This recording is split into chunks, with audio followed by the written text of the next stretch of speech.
네, 안녕하십니까. 이번 시간에는 18번 문제 하나로 구성할 건데요. 시행규칙 별표 18에 있는 우리 안전망규칙의 산업안전보건법 시행규칙이죠.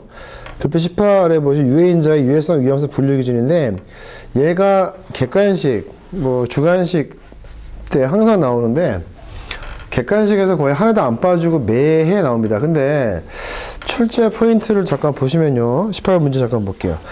지금 글자로 되어 있는 것 중에서 숫자가 하나 보이시죠? 보통 이제 숫자 가지고 장난을 치는데 이 문제는 지금 1번도 맞아요. 옳지 않은 걸 찾는 건데 잘 안 보이게 지금 구성해놨어요. 정답은 4번인데 이따 보겠습니다. 일단 별표 18입니다. 유해인자의 유해성, 위험성 분류기준이다. 그럼 우리가 선생님들 유해성과 위해성이 있어요. 유해성은 무슨 말이죠? 유해와 위해성.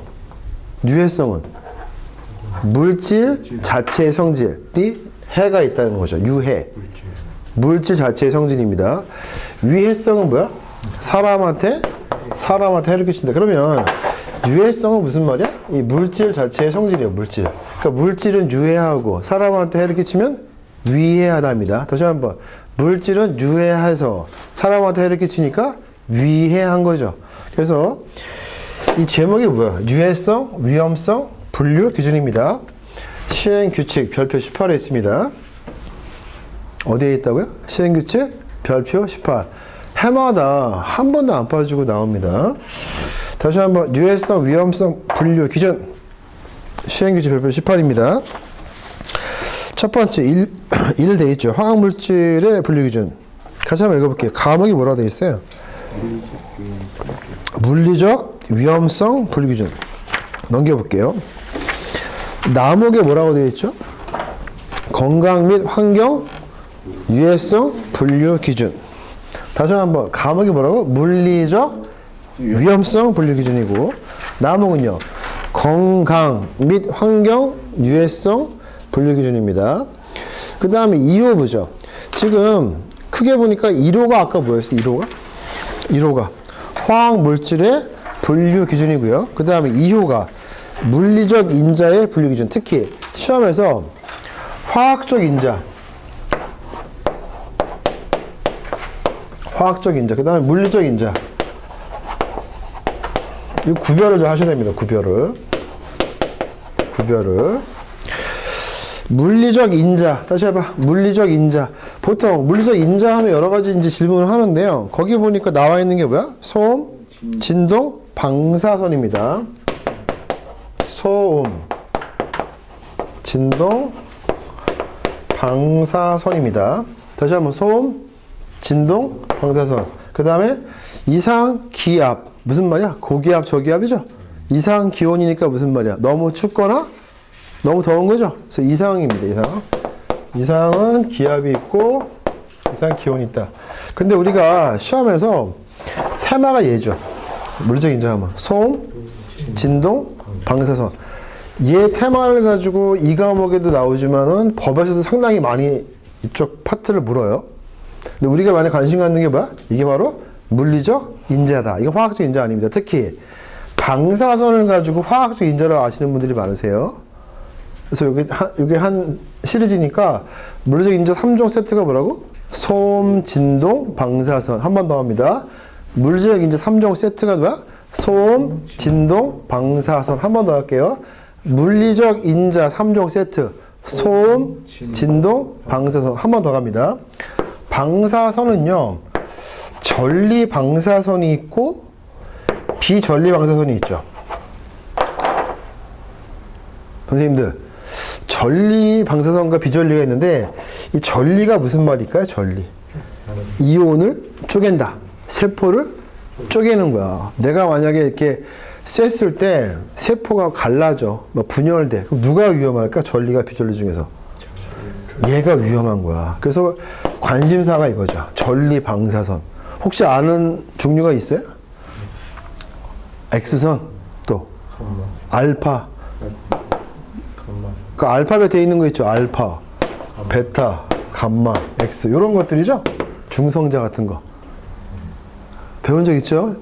이 과목에서. 그래서 전리 방사선이 위험한 겁니다. 전리가. 그럼 비전리 같은 경우 뭐 우리가 뭐 가시광선, 뭐 적외선 이런 거 별로 안 위험한 거죠. 근데 전리시키는 방사선이 위험하다. 이 정도 이해하시면 되고. 거기 한번 보죠. 이후에 소음, 진동, 방사선을 읽어볼까요? 뭐라고 써있어요? 직간접적으로 공기 또는 세포를 뭐한다? 전리하는 능력을 가진. 예시 한번 보죠. 알파선 밑에 써볼게요. 알파 뭐야 이거? 알파라고 쓸게요. 알파선. 그다음 베타선은 이렇게 쓰는 거죠? 감마선 이렇게 쓰면 되죠? R이라고. X선 이렇게 쓰면 되죠? 그 다음에 중성자선이다 까지 암기하시면 됩니다. 알파, 베타, 감마, X, 중성자. 이게 바로 뭐야? 전리 방사선을 얘기하는 겁니다. 그러면 지금 보시면 이 제목이 뭐였어요? 아까 유해 인자라고 되어 있죠? 유해성, 위험성을 가지고 있는 유해 인자를 얘기하는 건데 방사선이라고 되어 있지만 거기 비전리가 나와 있지 않죠? 결론적으로 그 방사선은 뭘 얘기하는 거야? 전리, 거기 써 있잖아. 전리와 능력이라고 써 있잖아. 그래서 뭐라고 붙이면 돼 원래? 전리 방사선을 얘기하는 거예요. 그러니까 해로운 거는 뭐다? 방사선 중에서 전리 방사선이다. 이렇게 기억하시면 돼요. 그 다음에 이상 기압 잠깐 볼까요? 게이지 압력이니까 게이지 압력이 무슨 말이야? 측정 기구 하는 게 게이지죠.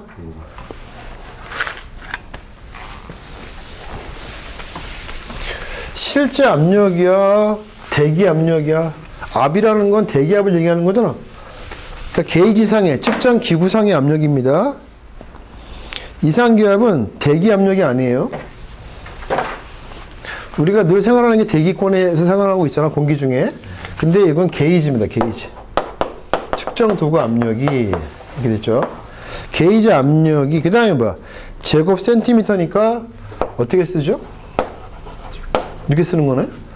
제곱 센티미터. 무슨 말이야? 가로 1cm, 세로 1cm. 1cm 하면은 대충 우리 얼마큼 될까요? 이렇게 손 한번 볼까요? 엄지 손톱만 하겠죠? 거기에 얼마 올려놔야 돼요? 1g이 1kg이야.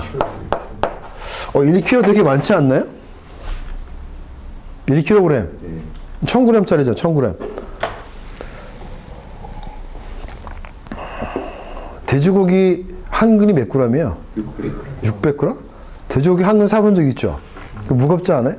근데 이 손톱 위에다가 돼지고기 한 근보다 더 많은 얼마? 1kg 올려놓는 거예요. 상상 한번 해볼게요. 손톱 들어도 돼요. 거기다 얼마 든다고? 1kg 돼지고기 한 2근 가까이 되겠죠? 그거 올려놓으래요. 그것을 뭐야? 초과하거나 미만인 기압이 이상 기압이에요. 다시 한번. 제곱, 시험 잘 나와요. 제곱 미터가 아닙니다.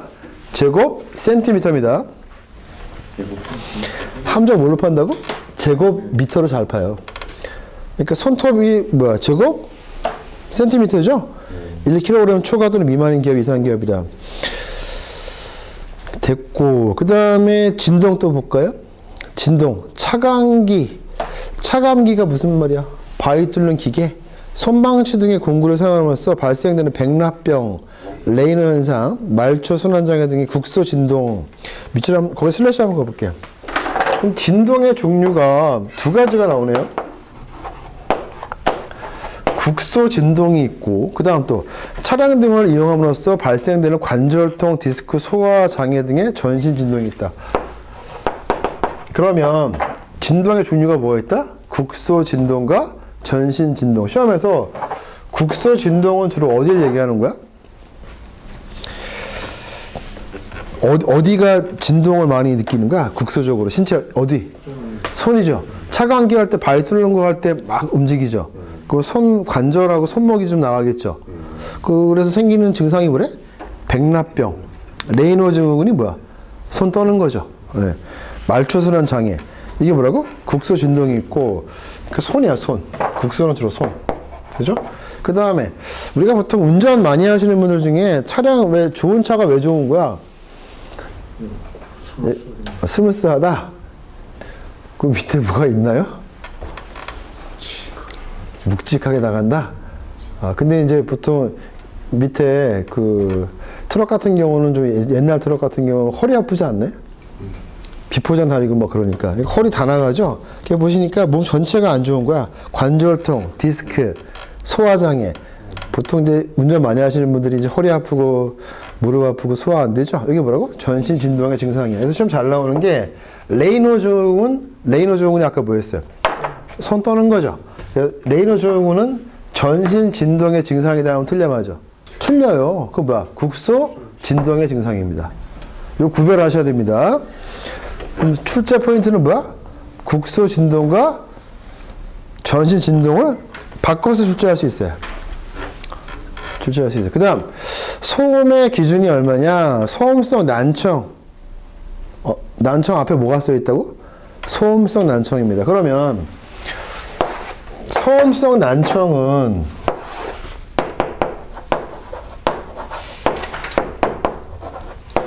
영구 난청, 요거와 동의어가 소음성 난청은 영구 난청일까? 일시적인 난청일까? 소음성 난청은 영구 난청이야, 일시 난청이야? 즉 무슨 얘기냐면 내가 막 시끄러운 데 있다가 잠깐 거기 벗어나서 있으면 좀 회복이 되는 난청이냐? 아니면 영구적으로 내가 귀를 이제 못 듣게 되냐? 뭘까요? 영구 난청입니다. 영구 난청. 소음성 난청은 뭐라고? 영구 난청의 동의어야. 그래서 영구 난청, 소음성 난청을 유발할 수 있는 얼마? 85dB A 특성 이상의 시끄러운 소리입니다. 시끄러우냐, 시끄러우냐? 스페링이. 시끄러운이죠. 몇 데시벨?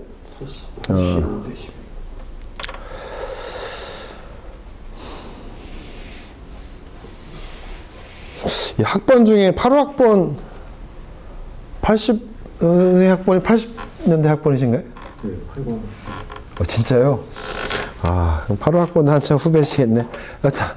이 소음성 난청을 유발할 수 있는 게 얼마라고? 85dB인데 뭘로 함정 파 이거? 90dB A로 함정을 잘 파죠. 이거 어디서 많이 봤죠?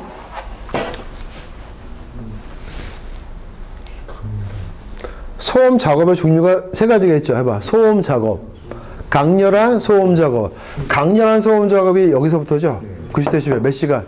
8시간. 그 다음에 충격 소음 작업. 한 번 더. 소음 작업, 강렬한 소음 작업, 충격 소음 작업이 있습니다. 근데 강렬한 소음 작업이 90이죠? 근데 지금 보시면 소음성 난청을 유발할 수 있는 소음의 정의가 얼마라고? 85dB입니다. 이걸 90으로 함정을 잘 파요. 90이 아닌 걸 조심하시고. 그러면 물리적 인자 세 가지가 아까 뭐였어요? 소음, 진동, 방사선. 함정 팔 때가 많아요. 소음은 얼마라고? 85dB A 이상이다. 진동의 종류가 두 가지가 있다. 뭐가 있다고? 국소 진동과 전신 진동이 있다. 방사선 중에서 누가 이제 유해성 기준이야? 전리 방사선. 예시가 뭐다? 알파, 베타, 감마, X, 중성자선이다. 이렇게 기억하시고.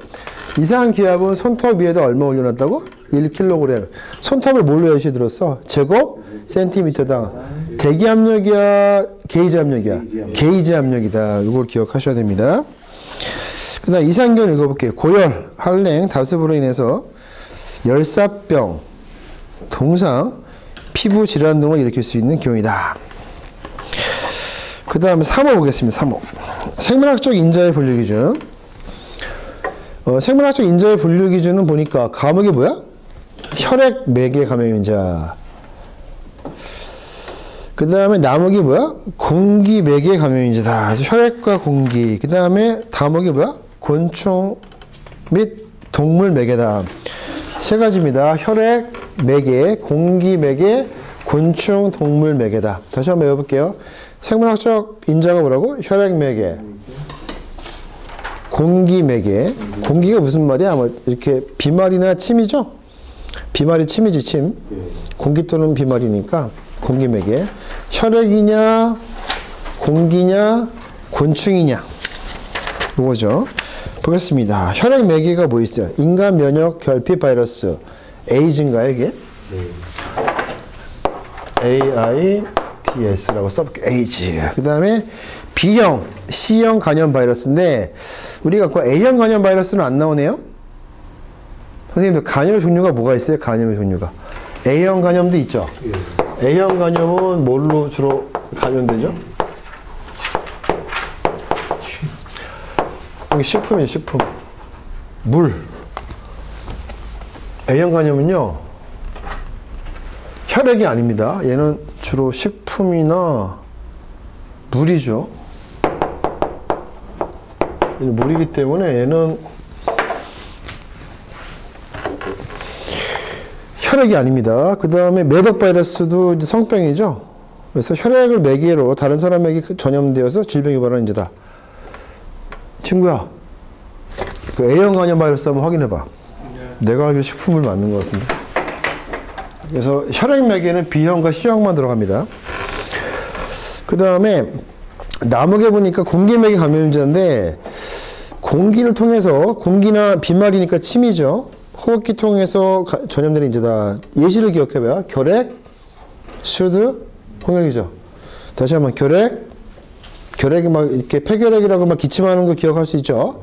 결핵, 수두, 홍역. 예시를 기억하시고. 그 다음에 곤충 및 동물 매개 감염자인데, 이게 또 최근에 그 보건 쪽에서 시험 나왔던 파트인데, 쭈쭈가무시증, 렙토스피라증, 유행성 출혈열 등의 동물의 배설. 동물의 배설이 똥이죠, 똥. 거기다 써볼게, 똥이라고. 똥이라고 쓸게. 동물의 배설이 똥인데,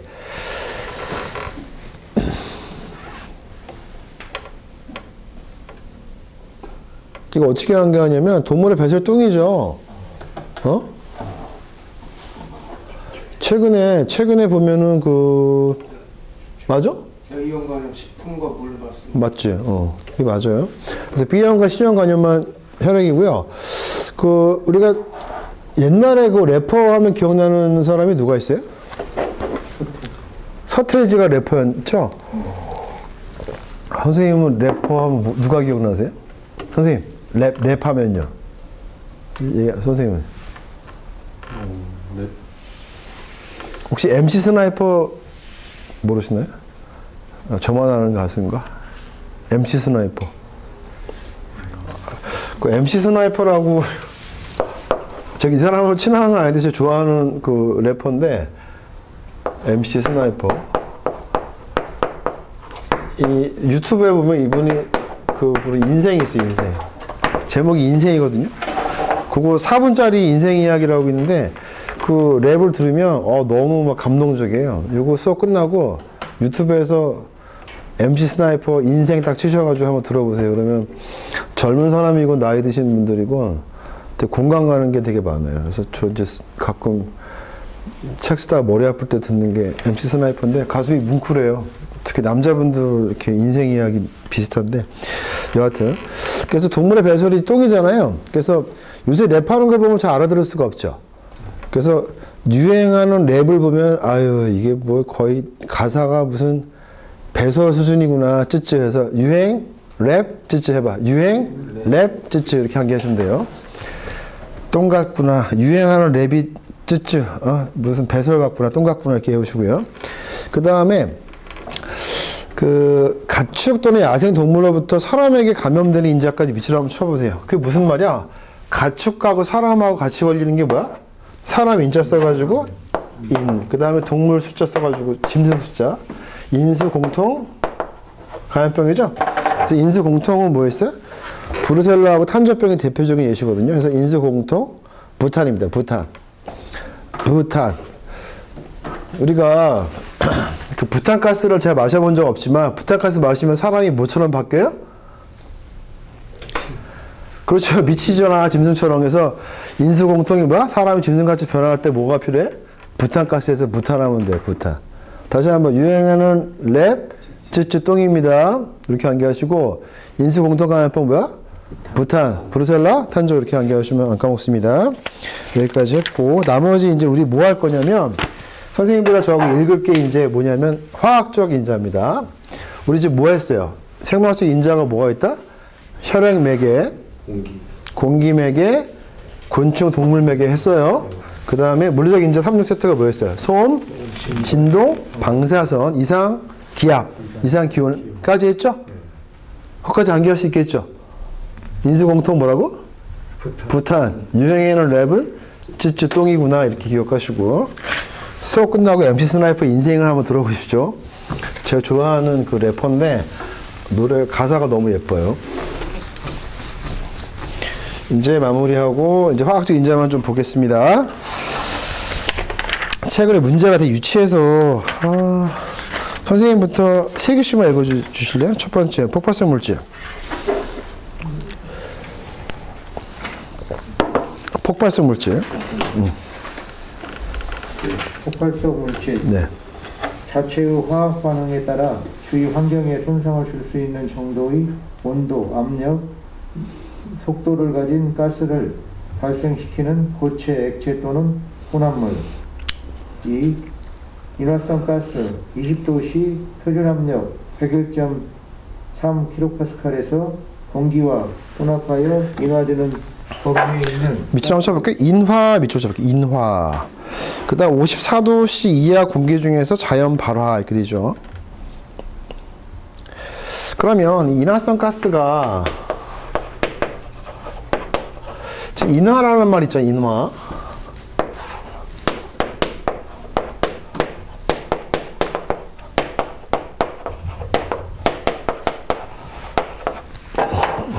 소방 용어인데 인화, 연소, 발화 이렇게 되는데 여기다 점자를 붙이면 이제 온도가 되는 거예요. 우리가 물에 끓는 점이 몇 도예요?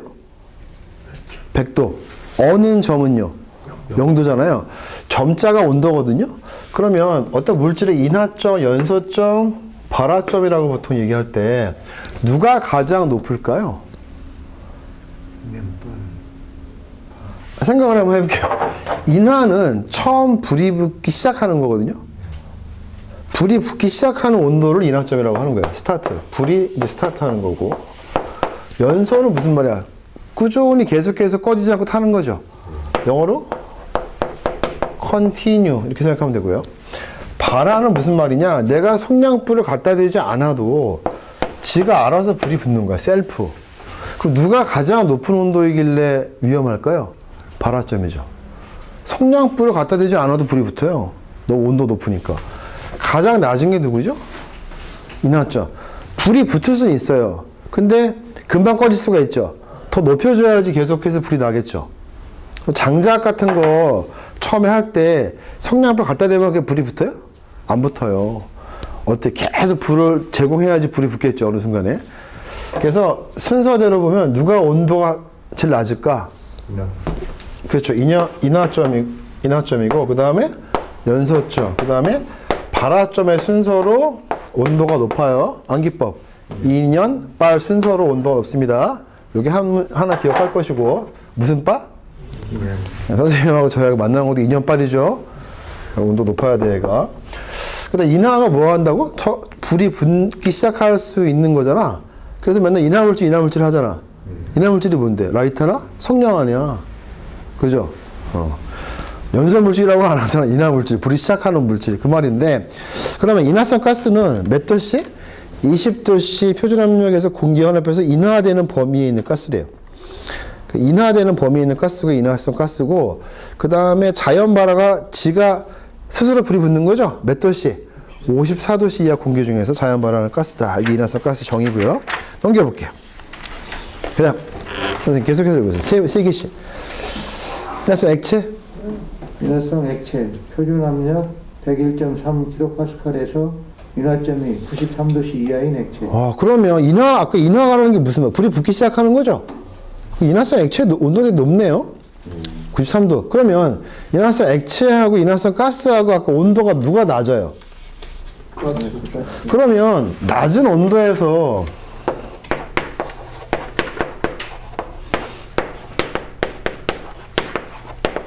잘 봐. 인화되는 불이 붙기 시작하는 온도가 낮은 게 위험할까요? 높은 게 위험할까요? 낮은 게 위험하죠. 왜? 낮은 온도에도 불이 붙는다는 얘기죠. 근데 인화성 가스가 위험할까? 액체가 위험할까? 당연히 인화성 가스가 위험하죠. 등장하는 온도가 몇 도인데? 20도? 54도. 근데 인화성 액체는 몇 도야? 인화되는 게 93도. 상당히 높은 온도에서만 불이 붙는 거죠. 이렇게 기억하셔도 돼요. 그 다음 인화성 고체 또 읽어보죠. 뒤에 선생님. 인화성 고체 쉽게 연소되거나 마찰에 의하여 화재를 일으키거나 촉진할 수 있는 물질. 그러면 화재를 일으킨다는 게 바로 인화죠? 불이 붙기 시작한다는 그 뜻이겠죠? 그 다음 에어로졸. 에어로졸 재충전이 불가능한. 밑줄 한번 가볼게요. 재충전이 가능한 불가능한. 불가능한. 혹시 저 모기약 있죠? 모기약 스프레이 F킬러인가? 그 재충전 가능해요? 불가능해요? 불가능합니다. 계속 읽어주세요. 불가능한 금속, 유리 또는 플라스틱 용기에 압축가스, 액화가스 또는 용해가스를 충전하고 내용물을 가스에 현탁시킨 고체나 액상 입자로 액상 또는 가스상에서 폼, 페이스트, 분말상으로 배출되는 분사장치를 갖춘 것. 네. 한 번 더 6번. 물 반응성 물질, 물과 상호작용을 하여 자연 발화되거나 인화성 가스를 발생시키는 고체, 액체 또는 혼합 물. 물반응성 물질도 물과 상호작용해가지고 자연 발화하니까 불이 스스로 붙는 거죠? 아니면 인화성 가스를 발생시킨다 이렇게 되는 거예요. 위험한 거네요. 지금 우리 뭐 하고 있어요? 아까 제일 큰 제목이 뭐였어요? 화학 물질의 분류 기준 중에서 물리적 위험성 분류 기준이죠. 무슨 위험성? 물리적 위험성입니다. 그 다음에 선생님 7번부터 9번까지 읽어주시면 돼요. 7번 산화성 가스. 산화성 가스 일반적으로 산소를 공급함으로써 공기보다 다른 물질의 연소를 더 잘 일으키거나 촉진하는 가스. 선생님 산화성 가스가 생각해볼게요. 산화성이라는 말 자체가 위험할까요? 산소를 발생시킨다는 뜻이기 때문에 이 자체로 위험한 게 없어요. 근데 만약에 뭐가 나면 화재가 나면 더 불을 잘 내게 하겠죠. 그래서 위험한 거죠. 그래서 산화성 가스는 산소를 공급함으로써 밑줄 쳐볼게요. 이 자체는 해로운 게 아닌데 연소, 즉 불이 붙었을 때 불이 더 잘 나게 하는 거기 때문에 위험한 것 뿐입니다. 자체는 위험하지 않습니다. 산소를 공급한다. 산화성 가스. 그 다음 산화성 액체 그 자체로는 연소하지 않더라도 그 말은 무슨 말일까요? 산소가 나오는 것 뿐이지 그 자체가 연소되는 건 아닙니다. 위험한 건 아니에요. 않더라도 일반적으로 산소를 발생시켜 다른 물질을 연소시키거나 연소를 촉진하는 액체. 산화성 액체다. 그 다음 산화성 고체 그 자체로는 연소하지 않더라도 일반적으로 산소를 발생시켜 다른 물질을 연소시키거나 연소를 촉진하는 고체. 7, 8, 9번은 다 같은 얘기입니다. 산소를 공급한다 그 뜻이고요. 그 다음 10번부터 선생님 고압가스. 선생님 고압가스. 고압가스 20도씨 200kPa 이상의 밑줄 한번 쳐볼게요. 여기 숫자가 20에 0 하나 더 붙이면 200이 되죠? 고압이니까 20에서 0 붙여서 뭐야? 200 이렇게 기억하시고요. 계속 읽어주세요. 이상 압력하에서 용기에 충전되어 있는 가스 또는 냉동 액화가스 형태로 용기에 충전되는 가스, 압축가스, 액화가스, 냉동 액화가스, 용해가스로 구분한다. 압축 액화, 냉동 액화, 용해다. 그 다음 11번. 자기 반응성 물질, 열적인 면에서 불안정하여 산소가 공급되지 않아도 강렬하게 발열, 분해하기 쉬운 액체, 고체 또는 혼합물. 선생님 11번하고요 13번하고 비교 한번 해볼게요. 14번, 11, 13, 14를 이렇게 이어볼게요. 출제 포인트는 기출문제에 보면 나와 있는데 여러 가지 구분하는 게 나오는데 11번이 자기 반응성이고요. 그 다음에 12, 13이 자연 발화성 액체 고체 써 있죠. 근데 14번이 자기 발열성이죠. 말이 좀 헷갈리죠. 자기 반응이냐 14번 자기 발열이냐 자연 발화냐. 그럼 자연 발화 아까는 무슨 말이었어? 자연 발화. 발화는 불이 내가 성냥불을 갖다 대지 않아도 스스로 붙는 게 자연 발화지. 그럼 자연 발화라는 뜻이 몇 분 안에야? 그것만 기억하면 돼. 자연 발화는 몇 분? 5분. 선생님들 자연 발화 뭐야? 5분 할 때 약간 느낌이 우리가 뭐 굽는 게 5분이죠. 치킨 사가지고 5분에다 좀 구우면 좀 맛있겠죠. 자연 발화 5분. 5분이고 그 다음에 자기 반응성이라고 되어 있어요. 자기 반응성 물질. 열적인 면에서 불안정하여 산소가 공급되지 않아도 이게 키워드죠. 산소가 공급되지 않아도 자기 반응이죠. 산소가 없어도 자기 반응. 우리 예전에 그 광고에 보면 산소 같은 여자 이렇게 해가지고 뭐 광고 하나 하자고 있지 않았어요? 이영애인가? 산소 같은 여자. 산소가 없는데 산소가 없어도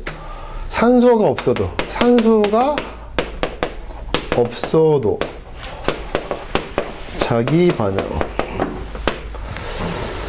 자기 반응성 물질인데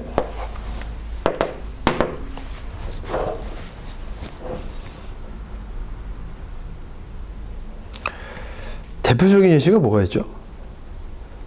산소 없어도 자기 반응성 물질 어떤 게 있습니까? 다이너마이트 그 재료가 뭐예요? 다이너마이트 재료가 뭐죠?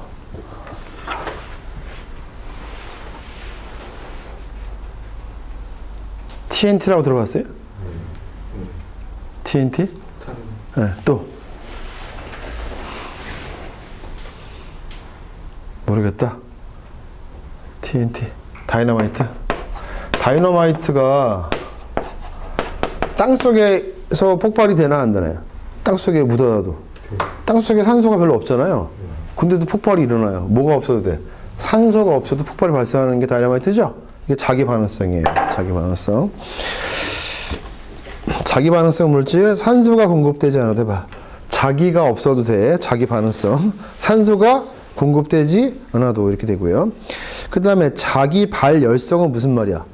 자기 발열이니까 주위에 에너지 공급 없이 공기와 반응하여 스스로 발열. 그 발열자가 써있죠? 그러니까 스스로 발열이라니까 이거는 나와도 맞추긴 해요. 그 시험에서 맨날 물어보는 게 얘예요. 산소가 없어도 자기 반응. 3번 할게요. 산소가 공급되지 않아도 자기 반응. 산소가 없어도 자기 반응. 산소가 없어도 자기 반응. 자연 발화는 몇 분 안에? 5분. 이렇게 되고요. 그 다음 15번. 유기과산화물 이렇게 되어 있는데 이가의 땡땡 구조를 가지고 한 개 또는 두 개의 무슨 원자? 밑줄. 수소 원자입니다. 수소 원자. 수소 원자가 유기 라디칼에 의해서 치환된, 산화된. 치환된이야, 산화된이야? 내가 화학을 몰라도 거기 산화라고 쓰면 안 돼요. 치환된 과산화 수소의 유도체를 포함한 액체 또는 고체 유기물질이다. 그래서 수소 원자하고 치환된 유기 과산화물이 뭐야? 수소 원자 치환. 해봐. 수소 원자 치환. 한 개 또는 두 개 수소 원자가 치환됐다. 이렇게 기억하시고, 금속 부식성 물질, 화학적 작용으로 금속의 손상 또는 부식 일으키는 물질이다. 나머지 어렵지 않고요. 그 다음에 가장 잘 나오는 것 중에 하나가 바로 급성 독성 물질. 이건 정의 그대로 암기하셔야 됩니다. 급성 독성 물질은 입 또는 피부를 통하여 딱 한 번 투여해서 이래 투여 또는 그러면 입 또는 피부니까 내가 발랐거나 한번 입으로 댄 거죠. 한번 흡입을 한 거야. 또는 24시간 이내에 몇 차례? 여러 차례 나누어 투여하거나 슬래시 호흡기를 통하여 몇 시간? 4시간 동안 흡입하는 경우 총 3가지가 있습니다. 입 또는 피부 1회 투여, 24시간 이내 여러 차례 나누어 투여. 호흡기를 통하여 몇 시간? 4시간 흡입하는 경우에 유해한 영향을 일으키는 물질이다. 그 다음 피부 불성 또는 자극성 물질이다. 접촉 시 피부 조직을 파괴하거나 자극을 일으키는 물질, 가로 열고 피부 부식성 물질 및 피부 자극성 물질로 구분한다. 심한 눈 손상성 또는 자극성 물질, 접촉 시 눈 조직의 손상 또는 시력의 저하 등을 일으키는 물질이다. 문제 한번 확인합니다. 이제 18번입니다. 옳지 않은 거 1번 소음 맞나요? 2번 진동 맞나 확인해 보세요. 국소 진동, 전신 진동 구별했나요? 3번에 방사선에 전리 있나요? 알파, 베타, 감마, X 중성자 있죠? 4번 에어로졸 있습니다. 재충전이 가능, 불가능? 그거 하나 가지고 함정 팠어요. 그거 하나 가지고. 그 다음에 이상 기온 보죠. 고열, 한랭, 다섯 맞죠? 정답은 4번입니다. 찾기 좀 어렵게 말장난 가지고 좀 낸 문제 같고요. 계속 나와 이쪽 파트는요. 여기까지 할 건데,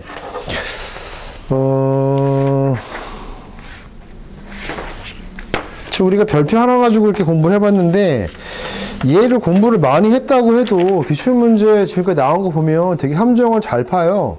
그래서 꼼꼼하게 공부하지 않으면 맞추기 좀 어렵게 되어 있습니다. 그래서 만만히 보지 마시고 특히 그 방사선 같은 경우도 예시나 이상기압도 예시가 함정을 잘 파서 글씨가 잘 안 보여요. 아까 이상기압이 뭐였죠? 제곱 센티미터당 얼마? 이거였거든요. 상상을 한번 해볼게요. 요만한 데다가 손톱 위에다가 1kg. 근데 무겁죠? 그걸 초과 미만이 이상기압이란 말이야.